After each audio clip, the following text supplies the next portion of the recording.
클릭해 주셔서 감사드려요. 구독, 좋아요 꼭 눌러주시고 행복한 하루 시작하세요. 그럼 오늘의 재미난 이야기 시작할게요. 때는 1400년대 조선 세조 때 일이다. 저녁 해가 조금씩 산등성이 너머로 사라지고 어둠이 옅은 안개처럼 산길 위에 퍼지자 성산문은 말고삐를 잡고 가는 하인을 재촉했다. 천지사방의 꽃들이 만발한 봄이라 해도 산중에서 맞는 밤바람은 목덜미에 좁쌀 같은 소름을 돋게 할 만큼 으스스했다. 이러다 영락없이 산중에서 밤을 보내게 생겼구나. 조바심이 난 성산문은 어서 빨리 산을 내려가 하룻밤 묵을 집을 찾아야겠다고 생각하며 하인에게 발길을 재촉했다. 성산문의 명도명이지만 하인 역시 산중에서 밤을 보낼 생각을 하니 아뜩한 심정이어서 저절로 걸음이 빨라졌다. 이런 산중에서 밤을 보내다가는 잠자리는 고사하고 10중 8구 호랑이의 밥이 되거나 무서운 맹수의 공격을 받아 목숨을 보존하기 어려울 것이기 때문이었다. 말고삐를 손에 쥐고 거의 뛰다시피 발걸음을 옮기는 하인을 바라보니 성산문은 무작정 길을 나선 자신이 한심스러웠다. 며칠 전 온기가 찬 딸의 혼인날을 받아놓고 혼수를 마련하지 못해 속을 끓이던 성산문의 아버지는 한 가지 방도를 생각해내고 성산문을 방으로 불렀다. 거기 앉거라. 성산문은 다소곳하게 무릎을 꿇고 아버지 앞에 앉았다. 응, 너도 이제 다 컸으니 이 아버지의 마음을 이해할 게다. 예, 아버지. 성산문의 아버지는 그렇게 말해놓고 한참을 더뜸을 들인 뒤 조심스럽게 말문을 열었다. 얼마 안 있으면 내 누이가 혼인을 하게 된다는 것을 알고 있을 테지? 예, 아버지. 또한 우리 집안의 형편이 어렵다는 것도 누구보다 얘가 더 잘 알고 있을 게다. 그래서 말이다. 아무리 궁리해봐도 내 누이의 혼수를 마련할 길이 막막하구나. 하루하루 먹고 살기도 빠듯한데 그 많은 혼수를 무슨 돈으로 마련하겠느냐? 성산문의 아버지는 일단 거기서 말을 멈췄다가 조심스레 입을 열었다. 너는 모르겠지만 예전에 우리 집안에 막세라는 노비가 있었는데 내 할아버지께서 그 자를 불쌍히 여겨 면천시켜 준 일이 있었느니라. 그 자는 그 후 장사치가 되었는데 다행히 돈을 많이 벌어 지금은 살림살이가 제법 넉넉하다고 한다. 성산문은 지그시 이에 힘을 주었다. 아버지의 다음 말이 두려웠던 것이다. 그러니 내가 가서 그자에게 누이의 혼수에 쓸 비용을 좀 구워오너라. 우리 집안에 큰 은혜를 입은 사람이니 몰라라 박대하지는 않을 것이다. 성산문의 아버지는 그런 말을 하는 자신이 부끄러웠던지 몇 번이고 밭은 기침을 내뱉었다. 성산문은 아무 대답도 없이 그저 묵묵히 방바닥만 쳐다보고 앉아 있었다. 양반 체면은 고사하고라도 그를 잃는 선비가 돈을 꾸러 간다. 그러나 집안 형편이 워낙 곤궁한 데다 다른 일도 아니고 누이의 혼수를 마련하기 위한 일이다 보니 자신이 나서지 않을 도리가 없었다. 알겠습니다, 아버지. 소자 내일 길을 떠나도록 하겠습니다. 성산문이 조용히 고개를 숙이고 방을 나서는 동안 아버지는 아들 볼 면목이 없는지 얼굴을 한쪽으로 돌린 채 아무 말이 없었다. 그렇게 해서 행장을 꾸리고 하인에게 말고삐를 들려 길을 떠난 지 오늘이 꼭 닷새째 되는 날이었다. 여비를 아끼느라 변변한 잠자리에서 자지도 못하고 끼니도 조석으로 하루 두 끼만 먹으며 길을 재촉했는데 오늘은 험한 산중에서 밤을 보내게 될 모양이었다. 어느새 달은 둥실 떠올라 산중의 밤은 더욱 괴괴하기만 했다. 가끔 산짐승의 울음소리가 골짜기를 메아리 칠 때마다 성산문과 하인은 흠칫 놀라 서로의 얼굴을 쳐다보았다. 달빛에 희미하게 드러난 산길을 따라 성산문과 하인은 한마디 말도 없이 계속 앞으로만 나아갔다. 가도 가도 불빛이라곤 보이지 않는 어두운 산길을 걸어 야트막한 언덕에 올랐을 때였다. 언덕 아래로 불빛이 환하게 밝혀져 있는 커다란 기와집 한 채가 보였다. 성산문과 하인은 자신들의 눈을 의심하며 끌리듯 언덕 아래로 달려 내려갔다. 이런 깊은 산 중에 이토록 큰 집이 있다니. 기와집 앞에 다다른 성산문은 대문의 크기에 놀라 중얼거렸다. 큰 소슬대문은 희미한 달빛 아래에서도 으리으리하게 보일 만큼 웅장함과 위엄을 갖추고 있었다. 하인이 대문을 두드리자 마치 기다렸다는 듯이 문이 열리며 덩치가 큰 사내 하나가 나와 성산문에게 고개를 조아렸다. 어두운 밤길 오시느라 고생이 많으셨습니다. 어서 들어오십시오. 성산문이 뭐라 대답할 겨를도 없이 사내는 하인에게서 말고삐를 뺐듯이 낚아채더니 성큼성큼 집 안으로 말을 몰았다. 대문 안에 들어선 성산문은 또 한 번 놀랐다. 마당에는 오색 비단잉어가 뛰노는 커다란 연못이 있었고 그 주위로 피어있는 온갖 꽃들이 뿜어내는 향기는 가벼운 현기증을 일으킬 정도였다. 게다가 모물 위로 희뿌연 물 한 개가 10개 피어올라 마치 선경에라도 온 것 같은 착각이 들었다. 사내는 주저하지 않고 성산문이 탄 말을 연못 한쪽에 세워진 정자로 이끌었다. 정자에는 백발이 성성한 노인이 앉아 있었는데 긴 수염이 길게 자라 무릎에까지 닿을 정도였다. 정자 앞에 이른 사내는 노인을 향해 고개를 숙이며 말했다. 어르신, 분부대로 손님을 모셔왔습니다. 노인은 손짓으로 성산문을 정자 안으로 불렀다. 성산문은 자기가 지금 꿈을 꾸고 있는지도 모른다는 생각이 들었지만 일단 말해서 내려 정자에 올라가 노인에게 정중히 큰절을 올렸다. 어서 오시게나. 내 며칠 전부터 자네를 기다리고 있었네. 노인은 그렇게 말하며 지긋한 눈길로 성산문을 바라보았다. 아니, 그게 무슨 말씀이신지. 성산문은 자신이 지금 꿈을 꾸고 있는 게 분명하다고 생각했다. 그렇지 않고서야 깊은 산 중에 이렇게 훌륭한 기와집이 있으리 만무하며 생전 처음 보는 노인이 자신을 기다리고 있었다는 게 어디 말이나 될 법한 소린가.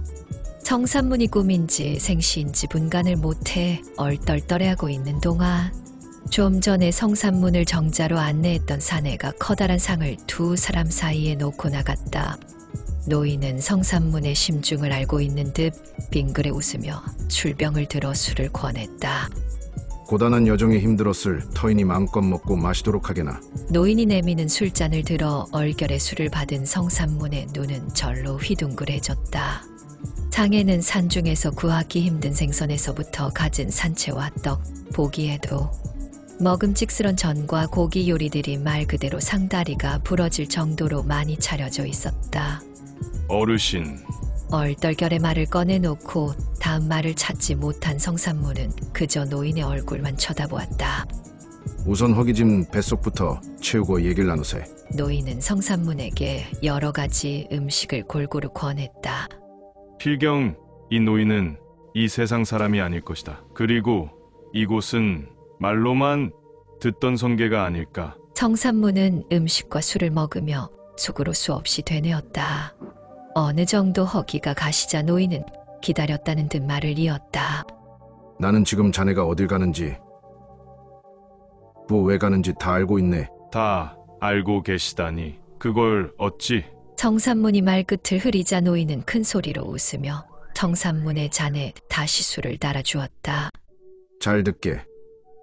그를 깨우쳐 선비가 되려는 자는 그 마음이 명경과 같이 맑아야 하고 심산유곡의 물처럼 거침이 없어야 하는 법. 그런데 지금 자네가 가는 길은 선비의 길이 아닐세. 비록 집안이 가난하여 그렇다고는 하나 옛말에 이르기를 길이 아니면 가지 말라고 했네. 그러니 오늘 밤은 예서 자고 날이 밝거든 그만 집으로 돌아가게. 노인의 말에 성산문은 심히 부끄러움을 느꼈으나 누이의 혼수를 걱정하지 않을 수 없었다.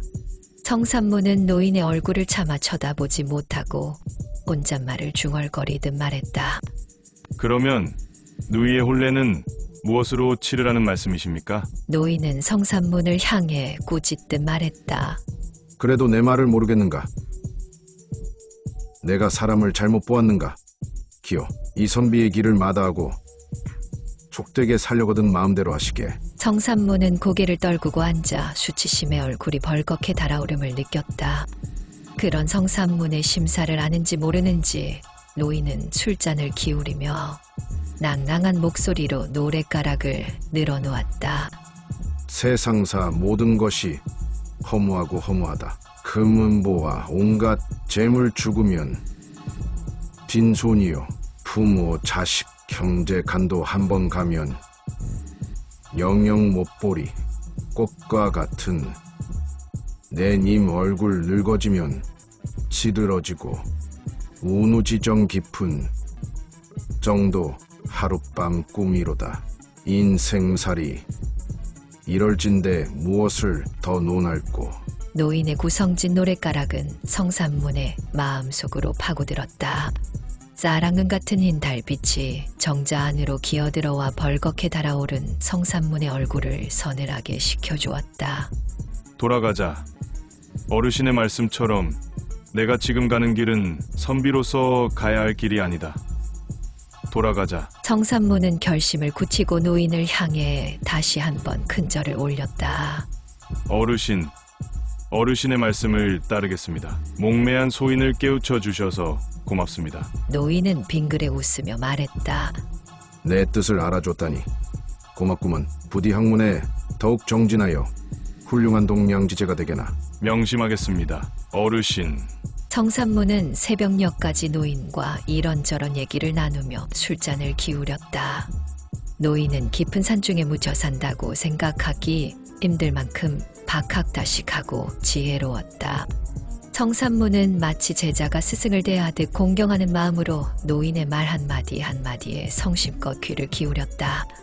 휘영청 밝은 달이 서편 하늘에 구름처럼 걸렸을 무렵에야 노인은 자리에서 일어나며 성산문에게 작별을 고했다. 날이 밝으면 인사치레 같은 것은 생략하고 그냥 떠나게. 자네와 나의 인연은 오늘 밤으로 족하네. 나중 일은 나중에 생각하게나. 세상사 모든 이치는 다 그 뜻이 있는 법이라네. 노인은 그 말을 남기고 정자를 벗어나 성큼성큼 어디론가 사라졌다. 잠시 후 하인인 듯한 사내가 정자에 있는 성산문을 사랑채로 안내했다. 사랑채에는 고운 비단 이불이 깔려 있었다. 편히 쉬십시오. 날이 밝으면 뵙겠습니다. 사내는 공손하게 허리를 굽힌 뒤 돌아갔다. 성산문은 집으로 돌아가 아버지께 어떠한 책망과 꾸지람을 들을지라도 노인을 만난 것을 후회하지 않을 것이라 다짐하며 고난 잠속으로 빠져들었다. 다음 날 성산문은 발길을 돌려 집으로 향했다. 누이의 혼례가 걱정되었지만 그때마다 나중 일은 나중에 생각하라던 노인의 말을 떠올렸다. 성산문은 집에 도착하여 아버지 앞에 무릎을 꿇고 앉아 자신이 빈손으로 돌아올 수밖에 없었던 까닭을 소상하게 말했다. 그게 무슨 소리냐? 며칠 전에 어떤 사람이 찾아와 내가 보냈다고 하며 돈 1000냥을 주기에 그 돈으로 이미 내 누이의 혼례 준비를 다 마쳤느니라. 아버지의 말을 들은 성산문의 입이 절로 벌어졌다. 성산문은 집으로 찾아온 사람의 생김새가 노인의 집에 있던 사내와 흡사하고 날짜를 따져보았을 때 자신이 그 집을 떠나온 날과 거의 일치한 것을 알고 또 한 번 놀랐다. 성산문은 자신이 만난 노인이 이 세상 사람이 아님을 확신했다. 성산문의 아버지 또한 이 모든 것이 하늘의 도우심이라며 감격했다. 그 뒤 성산문은 다시 한번 그 노인을 만나기 위해 일전에 갔던 길을 되짚어 갔지만 노인의 집을 찾을 수가 없었다. 노인의 기이한 행적은 다만 성산문과 그 아버지의 추억담 속에서만 살아있을 뿐이었다. 성산문은 1400년대 조선 전기의 문신으로 세조 때 단종의 보기를 꾀하다가 대역죄인으로 처형당한 사육신 중 한 사람이지요. 본관은 창령, 자는 금보누롱이며 호는 내주컨입니다. 아마도 노인을 만나지 않았다면 사육신이 아니라 생육신으로 살았을지도 모르겠네요. 나라의 비범한 인물됨을 선견지명으로 미리 알고 비굴한 행동을 하지 못하도록 어느 노학자가 도와준 것 같습니다. 청산문의 일대기는 사후에 제한적으로 거론되기도 했지만 17세기까지 출연한 소화집이나 일화집에는 거의 등장하지 않는다 합니다. 이후 1691년 숙종 17년에 있었던 사면복권을 계기로 성산문과 관련한 이야기들이 다시 본격적으로 전승된 것으로 보여집니다. 그럼 다음 시간에 찾아뵙겠습니다. 행복한 시간 되세요.